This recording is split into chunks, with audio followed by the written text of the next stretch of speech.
What's up, people? It's Chris Gonzalez back for another Wednesday. It's new comic book day, and it's also Christmas Eve.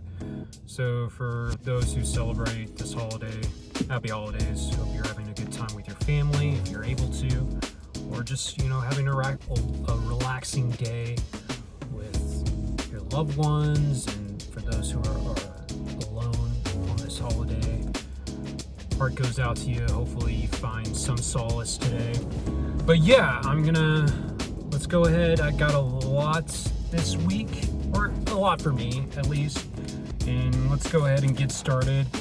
And if you guys watched the latest episode of Trade Talk Tuesdays, you know I discussed Lost Fantasy Volume 1 from Image Comics, and at the end of that video I had mentioned that I liked the series so much that I was considering going back and getting the series in single issues because they have these sick video game homage covers. So I'm deciding that I'm going to do that, and I added to my pull list.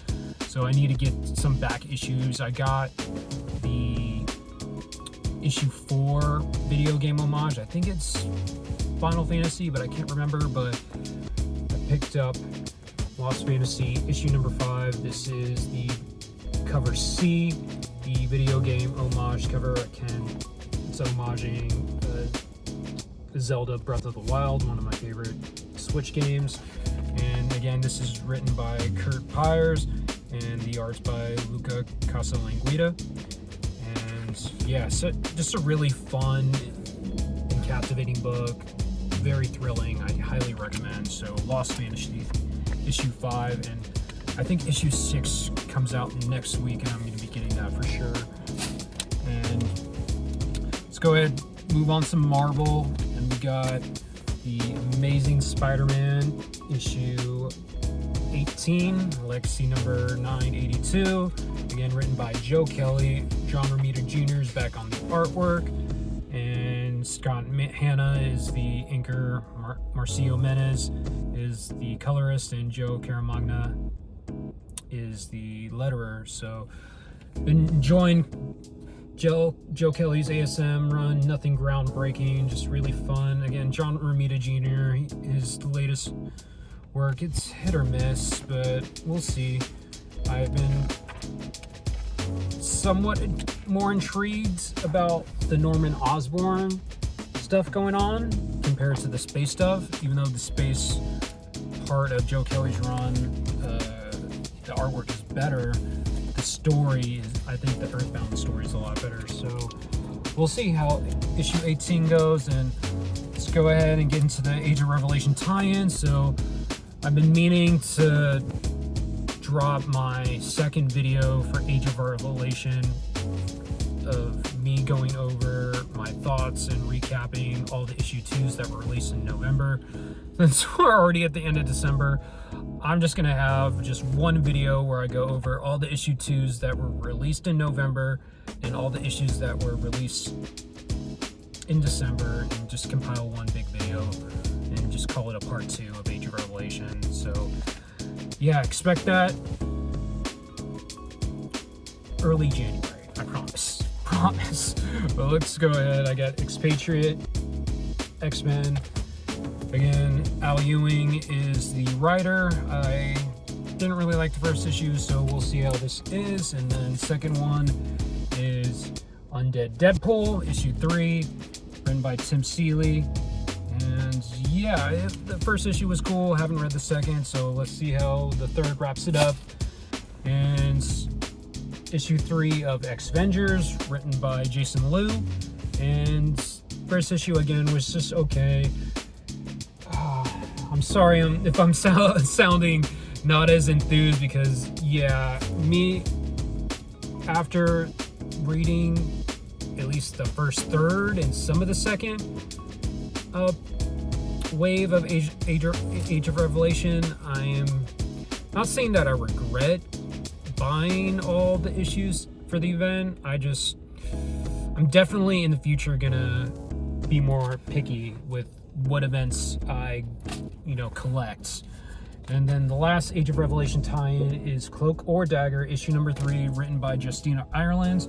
And I enjoyed the first issue. Didn't read the second yet, and we'll see how the third issue goes. And now let's move on to DC. And one of my favorite ongoing DC titles right now is Green Lantern. This is issue 30. Jeremy Adams is the writer. Carmine DiGiomenico is the art, returning on art. And apologies, just let me see who the colorist is. Okay, colorist is Romulo Fajardo Jr. and Dave Sharp is the letterer. And yeah, I just really enjoyed issue 29. I think it's just a 2-issue arc where how he's teaming up with another hero. Last issue it was Green Arrow. This issue is going to be Batman. And just, yeah, I've been really loving Jeremy Adams' run. I've read every single issue, and it's just consistently a good time, really fun, and it's just a solid superhero comic.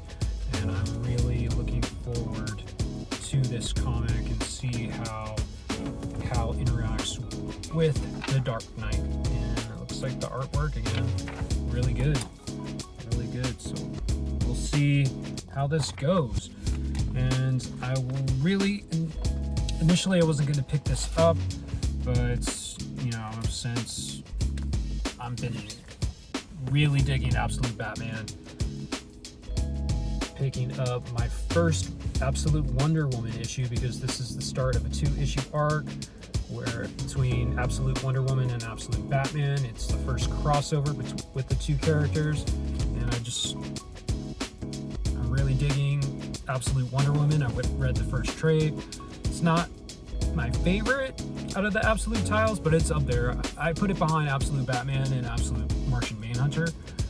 But yeah, just Hayden Sherman's art. I wanted to see how he drew Absolute Batman, and just, yeah, it looks so sick. So that's just a preview. Can't wait to get into this. And this is Absolute Wonder Woman issue 15, the first part of the crossover. And that was the last single issue that I got. And like I mentioned in the latest Trade Talk Tuesdays episode, picked up volume 1 of Absolute Flash, written by Jeff Lemire, art by Nick Robles, and I think A.L. Kaplan's also doing the art, Adriano Lucas the colorer, and Chris Sotomayor is the letterer. And yeah, I read the first issue when it came out, and I was going to wait on the trade, so I can't wait to get into this. Jeff Lemire is one of my favorite writers. Really dug his Moon Knight run. Descender with him and Dustin Nguyen, one of my favorite sci-fi series. So I'm excited to see how this plays out. So is it better than Absolute Green Lantern? We'll see. We will see. So that was it. That was all my pickups this week. It was a pretty decent week for me. And again, it's Christmas Eve, so again, those who are celebrating the holiday, I hope you have a great holiday. Be safe. Spend time with family if you can, friends, loved ones. Try to do that. And yeah, so be on the lookout now this Saturday when I'll be going over definitely Green Lantern. I'll be going over Absolute Wonder Woman issue 15. I will be going over ASM issue 18, and the digital issues that I'm going to be going over this week is Detective Comics issue 1104, The Flash issue 28, Superman issue 33, and the Red Hood versus Joker one shot. And Flash, Superman, Red Hood versus Joker, they're all the DCKO tie-ins.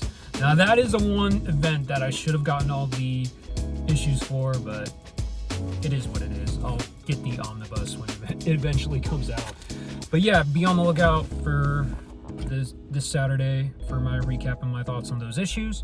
But again, thank you again for those who are watching these videos. I really appreciate it. Again, have a happy holidays, happy new year, all that great jazz. I will be back next week for my last haul of 2025 on New Year's Eve, so be on the lookout. And yeah, just thanks again, and I'm Chris Gonzalez. It's been fun. Peace out.